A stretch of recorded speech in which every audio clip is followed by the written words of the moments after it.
na tua anotação aí sobre o aspecto de religião em Durkheim. Só um espacinho só, tá? Porque eu não queria começar com 15 minutos para falar dos aspectos do totemismo em Durkheim e depois começar o Marx de uma vez. Eu acho que a gente perderia muito, muito fio da meada, sabe? Tipo, muito ritmo do negócio. Então eu quero começar com aquele que é a pessoa mais odiada pelos seus pais, né? Quando seus pais falaram, por que eu vou fazer uma sala de estudos de humanas para o vestibular, sendo que você já faz o cursinho no, no tal lugar lá, né? Sendo que você já assina lá a, a, a plataforma do cara que fala mal de professor. Por quê? Né? Inclusive eu dou aula lá. Por que eu vou fazer isso para você? Ainda mais, já se viu uma sala de aula que tem bandeira do MST, o professor tatuado, pessoa trans na sala. Por que ter aula desse? Ainda mais o Marx, né? Só serve para isso, essas universidades brasileiras. Por quê, gente? Faz uns 2, 3 anos, quem me acompanha há esse tempo, a Bia, por exemplo, sabe como que eu modifiquei a minha forma de abordar Marx para os vestibulares, especialmente para as questões discursivas de vocês, tá? Então, eu vou começar aqui com os senhores fazendo algumas falas iniciais, meio que ajude tanto eu quanto ajude vocês, tudo bem? Bom, essa imagem vocês devem conhecer dos livros de história de vocês. Essa imagem é a imagem da Comuna de Paris, de 1871, e é nessas horas que eu me recordo, eu não consigo ficar sentado, é nessas horas que eu me recordo de uma frase do Marx que eu sempre uso em sala de aula. A frase do Marx que eu sempre uso em sala de aula é uma que ele escreve no livro 18 Brumário. O livro 18 Brumário, anote essa informação, é o livro que fala do golpe do Luiz Napoleão. Luiz Napoleão, sobrinho do Napoleão Bonaparte. O sobrinho do Napoleão dá um golpe. E nesse texto, o Marx, fazendo uma análise, eu quero começar por essa análise, ele fala: a história se repete como farsa e como tragédia. Por que a história se repete enquanto farsa e enquanto tragédia? Ora, porque tanto o Luiz Napoleão quanto seu tio Napoleão deram golpes em França apoiados pela burguesia. Então, a repetição da história, nesse caso aqui em Marx, ela é temporal. O Marx é um cara que ele analisa as conjunturas históricas pelo fenômeno da repetição e da transformação. Qual é o fenômeno da repetição? O Marx está observando, daqui a pouco eu comento como que ele observa isso, as classes operárias em Europa fazendo piquetes, fazendo motins. E ele fala, esse fenômeno não é novo, né? Essa indignação, essa insatisfação da classe operária, ela é histórica. Olha o fenômeno da repetição. Olha a história se repetindo, enquanto farsa, enquanto tragédia, e olha o chamado que o Marx faz à prática, à praxis. E ele fala a seguinte frase, em 1848, ao escrever o Manifesto do Partido Comunista, que é: um espírito ou um espectro ronda a Europa, o espectro do comunismo. Trabalhadores de todos os povos, univos, quais são os grilhões que vos prendem? A história da humanidade é a história da luta de classes. Então perceba que a característica da repetição e da transformação é basilar em Marx, seja para olhar a condição da classe trabalhadora, seja olhar a condição da classe dominante e como que essa classe dominante ela se apropria do poder. A história se repete às vezes, ora como farsa, ora como tragédia. A gente pode pensar isso à luz de uma perspectiva materialista. E a partir de agora eu entendo que se você é meu aluno aí há algum tempinho, tu já sabe que perspectiva materialista é tendência teórica. É um olhar interpretativo, é um óculos, tá? Tu viu isso no podcast, segundo episódio que eu conversei com vocês. Alguém fez a pergunta aqui, deixar aberto, que é melhor. Mas, ao mesmo tempo, a partir daqui, dessa minha questão. Júlia, a questão da religião em Durkheim, no finalzinho a gente comenta, tá?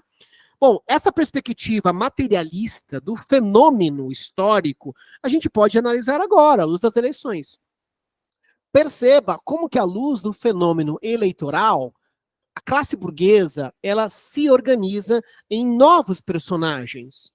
Perceba que, à luz das transformações democráticas de uma sociedade mais plural, mais participativa, a classe burguesa se organiza em novas roupagens que freiem essas conquistas.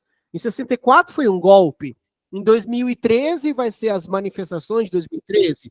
Nas eleições de 2018 vai ser o kit gay, vai ser a ideologia de gênero. A gente chama isso de espanto moral. É o nome disso. O espanto moral, o famoso fantasma do comunismo. Olha, se tal projeto for bem sucedido, a família está ameaçada. E esse discurso da família ele é histórico.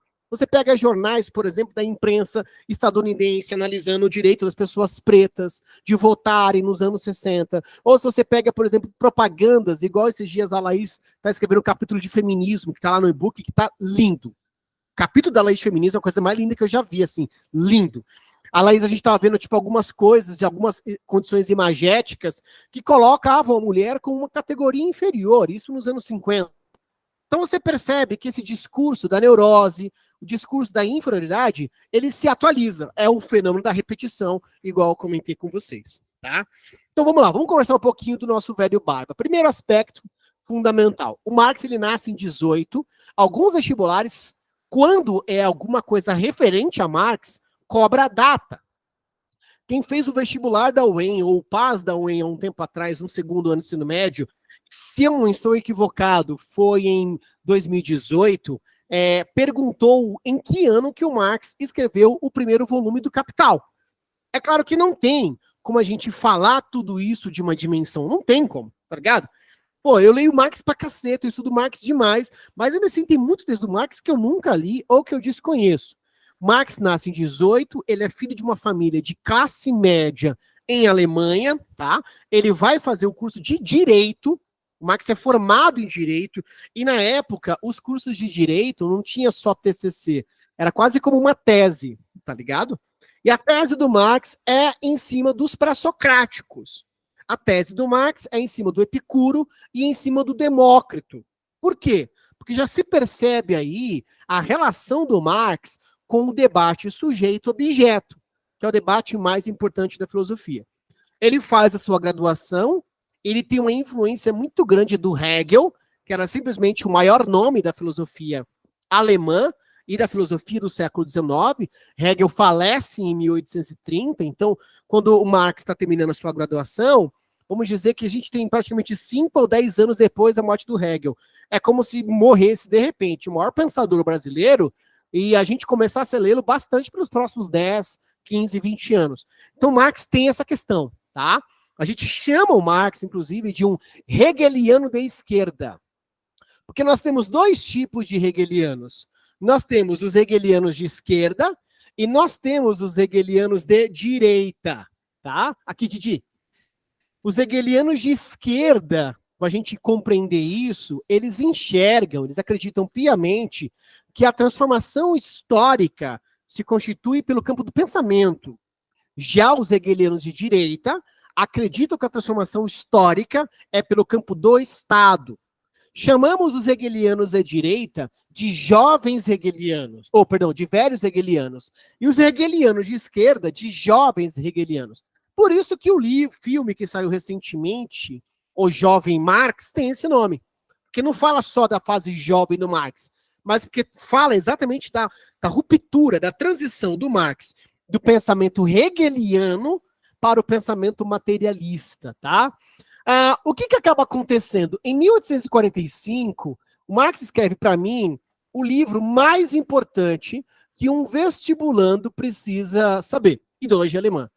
Não dá para você... os hegelianos de esquerda, Ju, acreditam piamente que as ideias é que levam o campo das transformações, tá? Não dá para você fazer qualquer vestibular do Brasil sem minimamente ouvir falar da obra Ideologia Alemã. Tem 3 textos do Marx que eu entendo que o ensino médio precisa, e o vestibular, e o vestibulando precisa minimamente ouvir falar. Porque você só ouve em Capital, você só ouve em Manifesto do Partido Comunista. E eu diria os 3, que é Ideologia Alemã, Crítica da Filosofia do Direito de Hegel, que é escrita exatamente nesse contexto, e crítica à Feuerbach, ou também chamado como a tese 11, ou a 11ª tese. Eu já explico para vocês quem que é Feuerbach. Mas nesse texto, Ideologia Alemã, é o começo dessa grande travessia do Marx, de acreditar que as ideias mudam o mundo. Para começar a entender que cabe a nós, enquanto sujeitos, economicamente transformarmos o mundo. É nesses 3 textos, por exemplo, que vem uma famosa frase do Marx, que a Valentina, que no ano passado se preparava para discursiva de filosofia, eu sempre pegava no pé dela. Não só a Valentina, mas quem mais? Até a Gi, em sociologia, também pegava no pé, que é a seguinte frase, abre aspas, a filosofia interpretou o mundo, cabe a gente transformar. Fecha aspas. De novo, a filosofia ou os filósofos interpretaram o mundo, cabe a gente transformar. Como assim cabe a gente transformar? Essa frase do Marx, ela é um chamado à ação. Essa frase do Marx, ela é um chamado à praxis. Essa frase do Marx é dizer, olha, a transformação da sociedade não é só meramente uma ilustração da razão, como vão dizer os hegelianos e os iluministas, mas a transformação da sociedade é pelos indivíduos que se reconhecem historicamente, porque a história da humanidade é a história da luta de classes. O chamado de Marx é o chamado à praxis. E o Marx não está olhando a classe operária e dizendo, puxa vida, né? Por exemplo, coitadinho, vou levar para casa, 16 horas de trabalho, nada disso. O Marx não tem pena de classe trabalhadora. Parem de romantizar isso. O Marx está entendendo a classe trabalhadora como uma classe miserável. E só os miseráveis transformam a história. Tanto que um importante texto dele é a mísera da filosofia. O que é a mísera da filosofia? A marginalidade da filosofia. Tá ligado? A gente já tem até os anarquistas da época, sobretudo o Proudhon, né, a análise proudhoniana, que é uma análise mais à esquerda, é uma análise bem erudita. Então, o chamado de Marx é um chamado à ação. E só que, sabe o que é interessante nisso? Que o Marx está chamando a ação a partir da ação dos trabalhadores. Porque não é o Marx que diz, ei, vai fazer piquete. Gente, o Marx, depois que ele termina a sua faculdade, para se manter, ele escreve textos em jornais. Dentre eles, um importante jornal chamado a Gazeta Renânia. E ele não escreve só para a Gazeta Renânia, ele escreve para vários jornais de Europa, de Estados Unidos, analisando a conjuntura econômica. Porque um grande erro que vocês têm, não vocês, mas as pessoas aí que ou amam ou odeiam, mas nunca leu 10 páginas de Marx, é acreditar que o Marx é sociólogo. Errado, não é sociólogo. É acreditar que Marx é um filósofo, parcialmente. Marx é um economista. Ele é um filósofo e um economista. E quem diz isso não sou eu, não. São os principais teóricos disso. Se você pega o texto que eu preparei para a aula de hoje, o Salário, Preço e Lucro, o 5º capítulo é ele analisando a economia. Se você pega um texto dele chamado Manuscritos e Escritos Filosóficos ou Análise da Economia Política, que são textos fundamentais de Marx, é análise puramente econômica. E Marx trabalha com macroeconomia. Então, o Marx fala assim, toca fogo lá. O Marx está olhando um sentimento de insatisfação da classe operária, que não foi ele que incentivou. E ao observar isso, ele fala assim, igual eu comecei com vocês, eu já vi esse fenômeno anteriormente. É por isso que quando ele fala a filosofia interpretou o mundo, cabe a gente transformar, cabe a gente no sentido de se engajar e entender que só os miseráveis transformam a história. Tá? O Marx é apresentado aos socialistas por um cara chamado Bruno Bauer, que o Marx não cria o socialismo, tá? Pelo amor de Deus. Marx, teórico do socialismo. Marx criou... Errado. Tá errado. Falou isso, tá errado. Tá? Marx criou o comunismo. Errado. Tá? Porque esses conceitos são a priori a Marx. Marx vai popularizar isso. Popularizar é um termo bem difícil, inclusive para a época, né? Mas Marx vai apropriar desses conceitos e vai se debruçar em cima disso. Tá? E aí, quando ele é apresentado, ele vai ter uma experiência de acompanhar a Primavera dos Povos. Que vocês aprendem em história. Lembrem que a Primavera dos Povos, de 1848, é um levante organizado de forma assíncrona da classe trabalhadora em Europa, insatisfeita com os rumos do capitalismo naquele dado momento. Ou com os rumos da indústria naquele dado momento. Tá? E aí, ao observar... Melhorou? Ao observar esse fenômeno, o Marx ele vai começar a conversar e participar de várias reuniões, de vários comitês dos trabalhadores. Inclusive, eu passei um vídeo para você e para você no ano passado, no seu segundo ano. Lembra que durou 3 semanas o nosso vídeo do Marx, né? Vocês odiaram aquilo, mas é por causa exatamente desse contexto. O Marx, ele tá percebendo que, mano, há um divisor de águas acontecendo ali. E aí tem um outro ponto, tá? Esse fortalecimento da classe trabalhadora leva, em 1864, em Londres, na Inglaterra, ao surgimento da Primeira Internacional. Para vocês entenderem, até hoje a gente tem as internacionais. Se eu não estou equivocado, nós já passamos da 10ª internacional. Basicamente, as internacionais são encontros dos trabalhadores e de intelectuais do campo progressista e de intelectuais do campo dos trabalhadores para analisar as conjunturas econômicas dos trabalhadores. Quem que tinha aqui nessa Primeira Internacional? Tinha socialistas, tinha anarquistas, tinha comunistas, tem um grupo chamado Lassalliano, Lassalle, tá? Lassalle, tá? Lassalle. Tinha os blanquistas. Blanquista vem de um cara chamado Blanqui. Blanqui foi um sujeito, um socialista utópico, que participou da Primavera dos Povos. Então esse cara, tipo, ele é meio que romanceado, assim, pela galera, ao ponto de ter os seus seguidores também. Então, uma galera do campo progressista participa desse debate.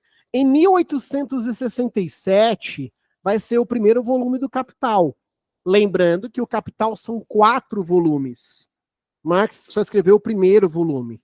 O segundo e o terceiro. O Engels continua escrevendo isso. Quem é o Engels? Engels é o burguês, né, que não se reconheceu só enquanto burguês. Nosso Jerônimo chegou. O Engels é o burguês que, ao perceber toda a conjuntura que acontecia, inclusive na fábrica do seu pai, porque o Engels era um industrial, o que o Engels faz? Ele escreve um texto maravilhoso, escreve aí, chamado A Condição da Classe Trabalhadora na Inglaterra. E esse texto do Engels, ele alcança a galera de uma forma que o Marx quer conhecê-lo, e o Engels também já queria conhecê-lo. E o Marx era extremamente debochado. O Marx tinha uma forma de, tipo, ironizar os intelectuais, que era tipo, se fosse caceta, como isso? E o Marx e o Engels fazem um casamento intelectual e teórico aí, o Engels continua o volume 2 e o volume 3, e depois, né, lá, se não me engano, no finalzinho do século XIX, no comecinho do século XX, um estadunidense faz o 4º volume do Capital. Então são 4 volumes, um do Marx, 2 do Engels, o 4º de um estadunidense, que me escapa agora o nome, mas daqui a pouco a gente fala de outro aqui. Uma questão muito importante, em 1871, eu volto naquela frase maravilhosa lá do Marx, né? A história se repete enquanto farsa e enquanto tragédia. Tu não é obrigado a gravar eminentemente data, você sabe que eu odeio isso, se você já teve aula comigo, sabe que eu repudio isso. Data é ensino de história errado, parou com isso. Mas em 1871 é o fim da Guerra Franco-Prussiana. Guerra entre França e Alemanha, vocês lembram disso, né? Vocês podem não lembrar da data, mas lembram do episódio. O fim da Guerra Franco-Prussiana dá origem ao nacionalismo alemão, tá? E o que acaba acontecendo? Durante a guerra, os operários, os camponeses, alguns soldados tomam o poder na França, surgindo um episódio chamado Comuna de Paris. A Comuna de Paris, ela vai ser praticamente uma primeira incipiente experiência comunista no período contemporâneo. De repente, a França não tinha só um problema externo, que era a guerra com a Alemanha. A França e a classe burguesa francesa também tinham um problema interno, que era o quê? A tomada de Paris. Você imagina um governo oficial, burguês, imagina um outro governo, agora não oficial, paralelo, operário, que cada vez mais tem adesão da Guarda Nacional. Gente, olha como o Marx ele é sagaz. Esse episódio, ele foi tão central, que fez com que até a Alemanha, que estava terminando a sua guerra com a França, emprestasse soldados alemães para a França para reprimir a Comuna. Então perceba a possibilidade ali de uma superação, ainda que naquele dado momento, do sistema capitalista, ou de um governo minimamente da classe operária. Tá? O que acaba acontecendo entre 71 e 83, que é o ano da morte do Marx? Em 1875, tem uma cidade alemã chamada Gotha. Vou escrever aqui para vocês no quadro, tá? Gotha. Tá? E aqui, por causa disso, o Marx ele escreve um livro chamado Crítica ao Programa de Gotha. Nesse texto, Crítica ao Programa de Gotha, que é um texto minúsculo, Gotha é tomada por operários e está tendo ali uma certa desunião sobre como que deve ser esse governo operário. E o Marx fala algumas coisas, tipo, cuidado com os erros da comuna. Não fica ouvindo muitos reformadores, não. Para de ficar ouvindo os lassalianos, porque senão essa experiência operária, ela vai sucumbir. Ou seja, nesse texto crítico ao programa de Gotha, gente, se você não percebeu, nos últimos 25 minutos eu fiz uma bibliografia básica de Marx para o teu vestibular. Nesse texto crítico ao programa de Gotha, o Marx explicita algumas noções do que talvez, possivelmente, seria uma experiência de governo comunista. Talvez, possivelmente. Ele dá algumas nuances, alguns direcionamentos, tá? Não é ouvido, né? Tanto que vocês mal conhecem esse texto. Eu acho que talvez quem conhece esse texto, a Gi, que já ouviu na minha aula, a Bia, o Lucas, que já ouviu na minha aula, não sei se os demais já ouviram antes. Não sei se a Cami se lembra, mas eu falei também, Didi, não sei se lembra, tá? Marx morre em 83, e é muito curioso, né? Porque a morte do Marx é o maior triunfo que os críticos do Marx têm dele. Porque adoram falar da condição da morte dele. Marx morreu sem dinheiro, Marx morreu com 8 filhos, Marx morreu. Quando, na verdade, né, essa tentativa de você lidar com a vida pessoal do sujeito, e obviamente que nessa questão da vida pessoal há muitas verdades e há muitas não verdades, quando você está mais preocupado em destruir a reputação pessoal do sujeito do que confrontá-lo no campo teórico e econômico, diz a grandeza que ele alcança, não necessariamente naquele momento, mas que vai alcançando ao longo do século XX, tá? Bom, falamos aí 25 minutos de introdução de Marx, parte 1. Introdução de Marx agora, parte 2, né? Gente, quem não conhece Jerônimo, levanta a mão. Jerônimo, vem dar um oi pro pessoal aqui da câmera de casa, por favor, vem cá. Gente, Jerônimo, sejam educados em casa e digam, oi, Jerônimo, seja bem-vindo. E aí, meu lindão, tá bem? Beleza? Bom? Salve, galera. O pessoal já conhece aí. Lindo, tudo bom? Salve, pessoal de casa, de boa? Nós que tá. Eu acho que aquilo ali o pessoal tá me xingando, é isso? Acho que a cabeça não cabe na TV. Eu vou mais pra trás. Brincadeira. Não, de vários lugares. Comida é uma das coisas. Aí, boa. Não. Vai lá continuar, não vou atrapalhar, não. Obrigado. Tá, legal. Gente, todo mundo tá cheiroso e bonito, né? Então, beleza. Bom, primeira coisa básica, tá? A gente precisa, a Júlia comentou saudades das suas aulas. A gente precisa diferenciar o que é socialismo. Há 3 tipos de socialismo. Biro, eu não acredito em socialismo. Meu amor e minha amora, ninguém tá aqui para te converter, tá? Eu só quero que você, que é crítico, seja um crítico com inteligência, tá? Não adianta você criticar sem saber do bagulho. Então nós temos praticamente 3 tipos de socialismo. O utópico, que eu já vou dizer qual que é, o científico, tá? Socialismo científico, e o que nós chamamos de socialismo real. Deixa eu mudar minha cor de caneta aqui, para ficar melhor para o pessoal de casa, tudo bem? Quando a gente fala de socialismo científico, nós estamos falando do campo do materialismo. Nós estamos falando de Marx, tá? Nós estamos falando de Engels, nós estamos falando de Antônio Gramsci, que cai recorrentemente na UEM, na UEL, na Unesp, tudo bem? Quando eu falo de socialismo real, eu falo de socialismo planificado. O conceito socialismo real e planificado é de um historiador, talvez tido como o maior historiador do século XX, que morreu recentemente, chamado Eric Hobsbawm, tá? Eric Hobsbawm, que é o cara que mais cai na prova de história de você. Você que é meu aluno que está em Goiânia, em Minas, tem aluno meu que está no Pará, o Francisco, lindão.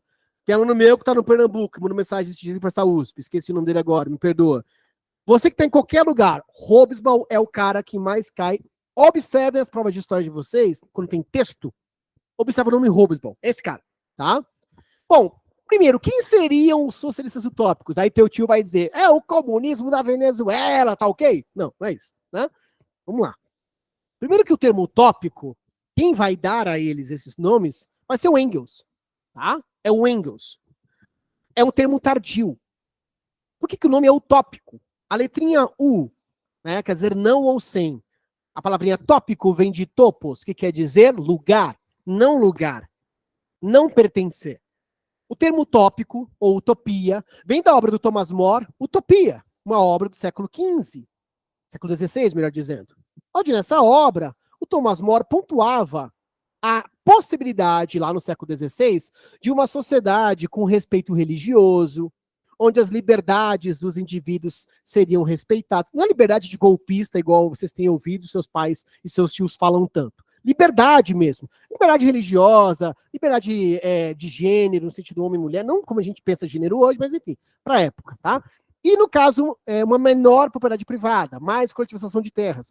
Mundo perfeito para o século XVI em tensões religiosas. Pois bem, há vários intelectuais, há vários economistas, há vários fazendeiros, há vários industriais que lá no século XIX, com condições econômicas, vão olhar esse progresso e vão dizer, cara, isso aqui é meio perigoso. A gente não sabe onde vai dar isso. Estas pessoas são os utópicos. E por que utópicos? Porque, em primeiro lugar, criticavam o capitalismo sem proporem uma superação do capitalismo. Por isso o nome utópico. Ou seja, em segundo lugar, ao criticarem o capitalismo sem proporem o que vai ser depois, acabam tendo uma fala do passado. Do tipo, vamos voltar a viver no campo, vamos voltar a viver nas grandes extensões. O termo grandes extensões, saúde, que a gente usa é falansterios.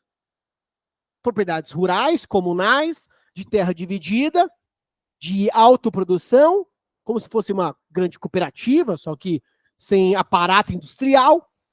Era assim que eles imaginavam que o capitalismo seria superado, pelo isolamento e pelo afastamento do capitalismo. O Marx fala assim, nada disso.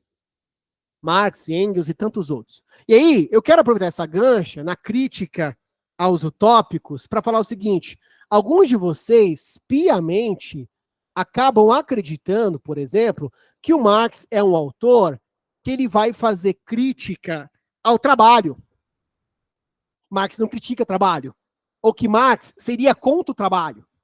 Para o Marx, trabalho é o que constitui a vida humana. Alguns de vocês, né, vão achar que isso é marxismo, é contra a burguesia. O Marx elogia a burguesia historicamente. Inclusive no 18 de maio. Ele fala, olha, essa classe burguesa, historicamente ela foi revolucionária. Essa classe burguesa, ela sai de uma condição feudal, onde ela praticamente era inexistente, para fazer o Renascimento, para fazer a Reforma Protestante, para fazer as revoluções inglesas, para fazer a Revolução Americana, para fazer a Revolução Francesa, para fazer a Revolução Industrial. Só que ele continua. Mas essa classe passou a ser conservadora. Então ele elogia o papel histórico da burguesia. O que ele criticava, também historicamente, era o momento dessa burguesia. Depois que ela toma o poder, ela invariavelmente bloqueia o processo de transformação. Lembra? Filosofia transformou, interpretou o mundo. Cabe a gente transformar, tá? Então esse é um ponto. Terceiro ponto. Grande parte de vocês acompanham a vida inteira que, olha, a perspectiva socialista é a perspectiva contra o capitalismo. Esse é um dos maiores erros teóricos que você, aluno, vai cometer. A proposta do socialismo é uma proposta de superação. Superação. E o que é superação? Marx vai dizer que a história da humanidade ela é feita pelo esgotamento, pelas contradições. Quais são as contradições? Desenvolvimento e exploração. Tá ligado? Hadouken, tá ligado? Street Fighter? Hadouken, isso aqui, né? Desenvolvimento e exploração. Desenvolvimento e exploração. Quanto mais desenvolvimento, mais exploração. Aí ele vai dizer, pera lá, o capitalismo tem transformado o Estado, a economia, tem transformado a sociedade, desenvolvimento. Só que, ao mesmo tempo, a condição da classe trabalhadora, ela não trabalha mais para si. O trabalhador não se reconhece mais enquanto trabalhador. Ele perdeu a sua autonomia, está distante, o nome disso é alienação. Então, ao mesmo tempo que desenvolve pra caramba, explora pra caramba. Olha a contradição. Por isso que quando ele vê as manifestações de 48, ele fala, opa, eu já vi esse fenômeno antes. Eu já vi. E quem é que sofre com as contradições? Os miseráveis. E os miseráveis que sofrem com as contradições fazem o quê? Transformam as condições materiais. Uma frase que eu sempre digo para os alunos de discursiva é: o meio de produção ou os modos de produção criam as condições para a sua própria superação. E qual é o modo de produção no capitalismo? O trabalhador não é mais uma força de trabalho, é mercadoria. Por isso que na análise de Marx, o capitalismo há de ser superado. Não porque ele está dizendo, mas porque ele está vendo que um espectro ronda a Europa. O espectro do comunismo. Está tendo motim em Inglaterra, em Alemanha, em Bélgica, em Holanda, está tendo motim nos Estados Unidos. E qual é a ação frente ao motim? Qual é a condição frente ao motim que os capitalistas fazem? É imperialismo, é ditadura como a do Luiz Napoleão, né? É genocídio de indígena, é genocídio de africano. Por isso que ele fala assim, mano, o capitalismo vai ser superado. Como que ele vai ser superado? Pelas suas próprias contradições. Então o socialismo não é contra o capitalismo, pelo amor de Deus. Né? Socialismo não é contra o capitalismo, é a superação do capitalismo. Porque se fosse isso, o capitalismo seria contra o feudalismo. E o capitalismo é a superação do feudalismo. Se fosse isso, o feudalismo seria um império romano, contra o império romano. Quando, na verdade, o feudalismo seria a superação do império romano. Então, perceba. Primeiro, Marx não condena o trabalho. Segundo, Marx elogia historicamente a burguesia. Terceiro, o socialismo não é contra uma perspectiva econômica capitalista. É superação disso. Ou vocês acham que o capitalismo vai durar mais 100 anos? Ou vocês acham que se o capitalismo durar mais 100 anos, vai durar? Vai ser igual? Vai ser o mesmo capitalismo? Vocês acham que o capitalismo de hoje, 24, é o mesmo capitalismo de 1830, com trabalho infantil? Não é mais o mesmo capitalismo. Assim como o feudalismo de 1000 anos, o feudalismo do século IX não foi o mesmo feudalismo do século XIV. Então, vai ser superado pelo quê? A gente não sabe ainda. O Marx dá uma resposta na análise dele. Na análise dele é aquilo que é propriedade privada de trabalho, há de ser retomada pela classe trabalhadora. E aí vem um quarto mito de vocês. Acharem que na perspectiva marxista todo mundo ganha igual. Essa é a quarta e última resposta. Gente, se tem uma coisa que eu só posso falar, só jogar, mas infelizmente não posso desenvolver com vocês a ideia, que é uma ideia que a gente debate lá na universidade, é a maior questão do Marx é debater salário. O maior ponto do Marx é debater salário. Essa é a questão. Quer descobrir qual é o coração básico para minimamente a gente entender a perspectiva marxista? A análise de Marx sobre salário. Porque o que é salário? Salário é troca. Eu troco o meu salário, né, para a empresa e em troca eu dou minha força de trabalho. Então como é que era lá no passado? No passado talvez haveria troca de comida, né? Troca um arroz por maçã, e aí tem um conceito dele chamado valor de troca, que a gente fala na semana que vem, para quem estiver na aula, né? Ou, por exemplo, como se deu a condição pecuniária no feudalismo, eu trabalho 3 dias na sua terra, e em troca o que eu produzo, uma porcentagem vai para você. Historicamente tem sido isso. No capitalismo, as relações de produção são premiadas pelo salário. Esse é o ponto do coração do Marx. E o que é salário para Marx? Salário é uma parte constitutiva, simbólica, de riqueza gerada, mas não recebida. De novo, salário é uma parte constitutiva, simbólica, de riqueza gerada, mas não recebida. E por que isso? Porque o quanto de riqueza que eu gero pelo meu patrão ou para a minha empresa é muito. E o quanto que ele me recompensa com uma parte dessa riqueza. Então, o salário é só uma parte da riqueza produzida. Tá ligado? É isso. Esse é o ponto da teoria marxista. Então você gosta, então o lixeiro vai ganhar o mesmo que o médico. Mano, estamos falando de salário, força de trabalho, relação de propriedade privada de trabalho. Então o médico vai ganhar o mesmo que um extintor de incêndio. Sei lá, eu acabei de inventar essa categoria. Não! Porque a gente está falando da categoria salário, trabalho e produção.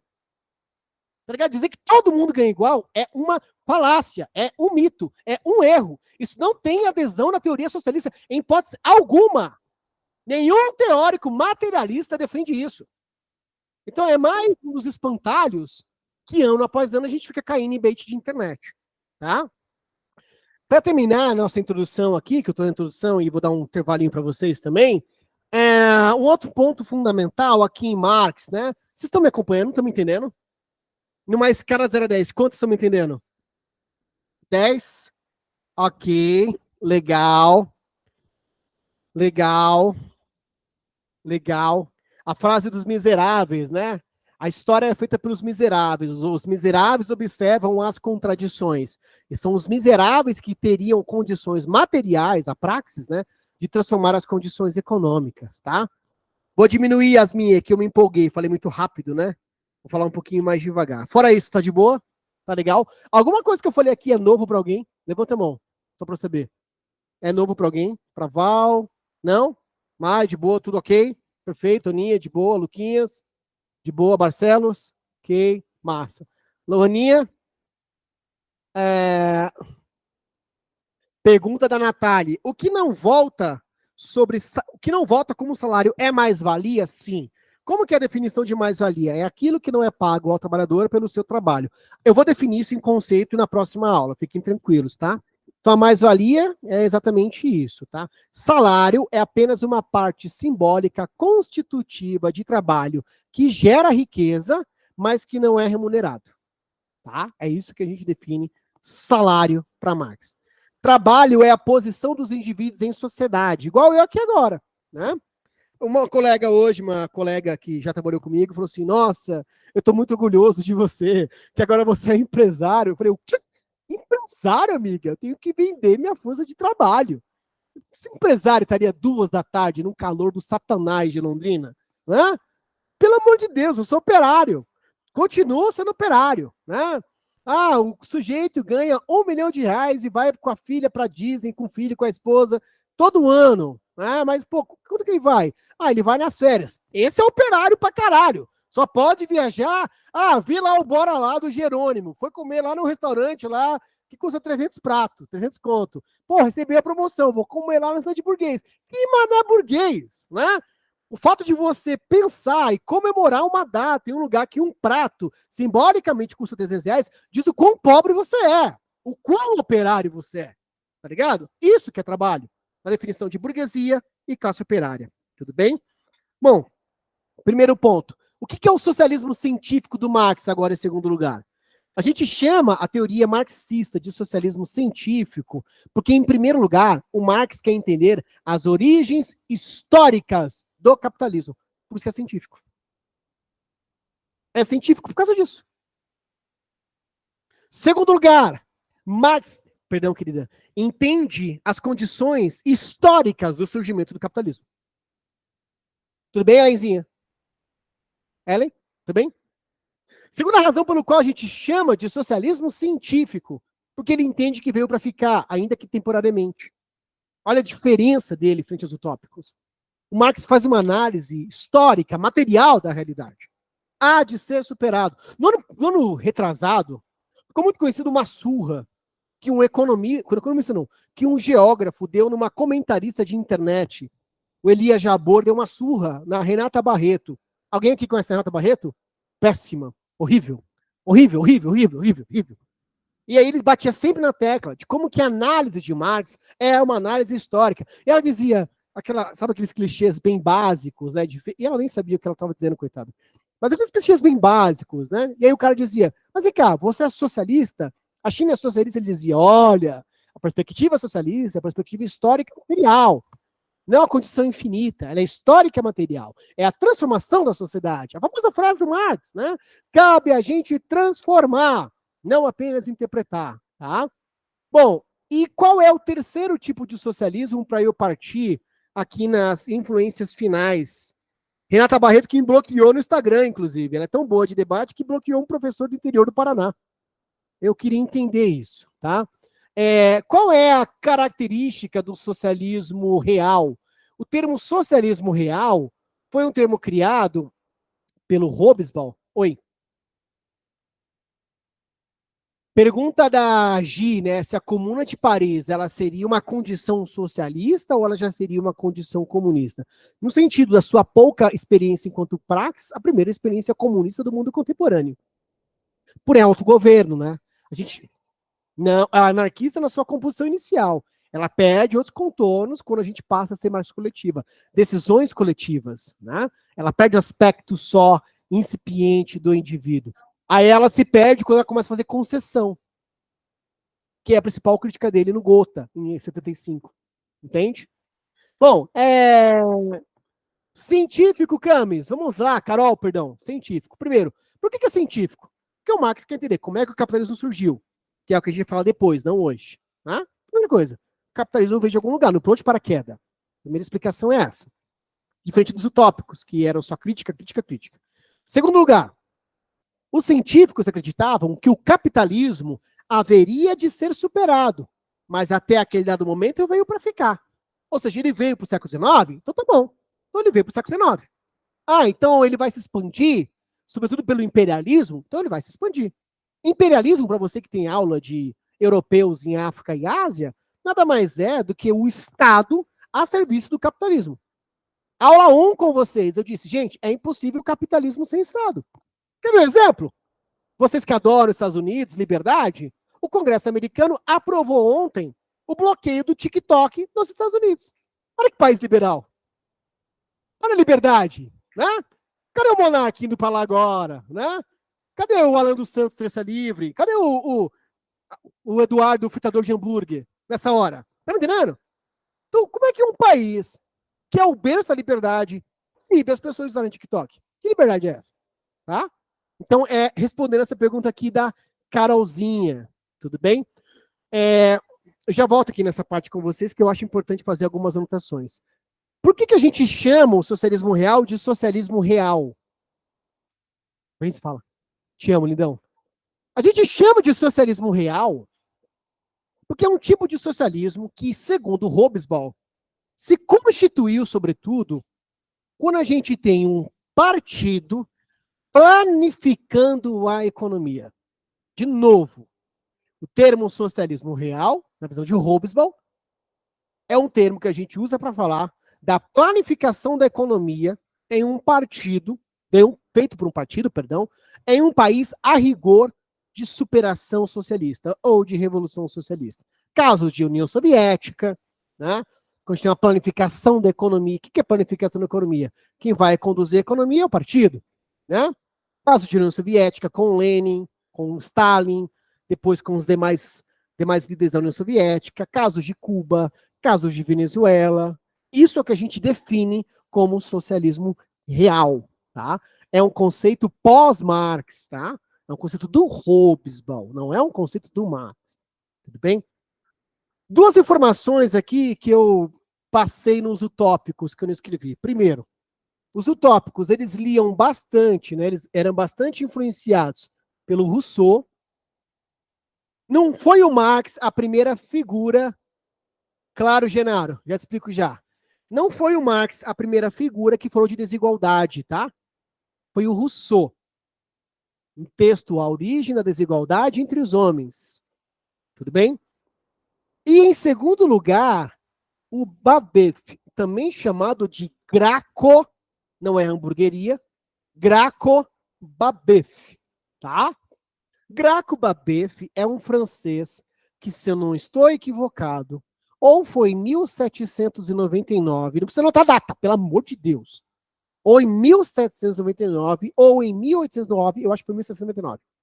Ele faz um grupo chamado Conspiração dos Iguais, que é um motim que acontece dentro da França durante ainda esse longo processo da Revolução Francesa. Vou pedir para o Daniel falar dele para vocês na aula, inclusive, tá? Se chamava Conspiração dos Iguais, olha o nome. Se é a Conspiração dos Iguais, invariavelmente é uma crítica ao quê? A desigualdade econômica, jurídica e política em França, depois da Revolução Francesa. Você percebe que mesmo com a Revolução, as questões ainda continuavam bastante conservadoras. Tudo bem? E, por fim, os utópicos também conversavam muito com os anarquistas, né? Por isso, bastante do seu questionamento dos anarquistas na Comuna de Paris. O nome da conspiração, Conspiração dos Iguais, querida. Conspiração dos Iguais. Genaro, para quem não entendeu, o que é uma planificação de economia? É quando o governo, na figura de um partido político ou de um líder político, no caso, de uma perspectiva socialista, ele organiza a economia. Tá aqui, ó. Aqui para você, ó, Graco Babeuf, aqui, ó. Ele organiza, aqui, ó, Babeuf. Ele organiza a economia, tá? Vamos lembrar. O Lane fala uma famosa frase: é preciso dar um passo para trás e depois dar 2 para frente. Isso é planificação de economia. Lembra da NEP? Depois vem o Stalin, cria os planos quinquenais. A cada 5 anos, o Estado, a população vai priorizar tal e tal segmento. Isso é planificação de economia. Tudo bem, meu lindo? Natália, conseguiu pegar, querida? Conseguiu, amada? Legal. Legal. Vamos caminhar para os nossos últimos minutinhos aqui, senão a gente não acaba hoje. Ai, meu Deus. Vamos lá, pode perguntar, amada. A diferença entre anarquistas e comunistas. Vamos lá. A sonora diferença entre anarquismo e comunismo é a ação. Há um conceito anarquista, para quem desconhece, chamado ação direta. Né? Nessa ação direta é um chamado agora, para que o capitalismo acabe agora. É um chamado constante. Tá? Essa visão anarquista que levaria em si, de fato, direto ao comunismo. Tudo bem? Os comunistas acreditam piamente no processo de superação do capitalismo via revolução da condição de classe por uma perspectiva de fato socialista. A maior oposição é anarquistas e socialistas, nem tanto anarquistas e comunistas. Só que muitos comunistas enxergam anarquistas quase como um braço pró-capitalismo. Porque, um exemplo, a gente, na Guerra Civil Espanhola de 1927, enfim, do franquismo, a gente vai ter várias figuras enviadas da União Soviética para combater anarquistas na Espanha. Então, há essa disputa, né, sobre um protagonismo, um campo de protagonismo. E lembrem, tá, gente? Anarquismo é contra a propriedade privada. Não existe anarcocapitalismo, a não ser que você tenha 11 anos de idade e jogue Nintendo, tá? Aí, beleza, aí existe. Tudo bem? Bom, quer dar uma pausa agora? Você quer fazer tudo hoje sócio com vocês? A gente continuaria as questões de filo? Pode ser? Ou vocês querem que eu dê uma pausa agora e comece o filo em 10 minutinhos? Dá uma pausa então? Pode ser uma pausa, gente? Estou há 40 segundos falando, eu não parei um só segundo de falar. Eu vou diminuir a velocidade então. Mas o que importa, vocês em casa estão me entendendo? Vocês estão me entendendo? Ok. Tá boa a aula? Tá legal? Tá legal? Posso me candidatar a algum partido comunista? Brincadeira, gente. Bom, gente, 10 minutinhos de intervalo, tá bom? Só 10 minutinhos.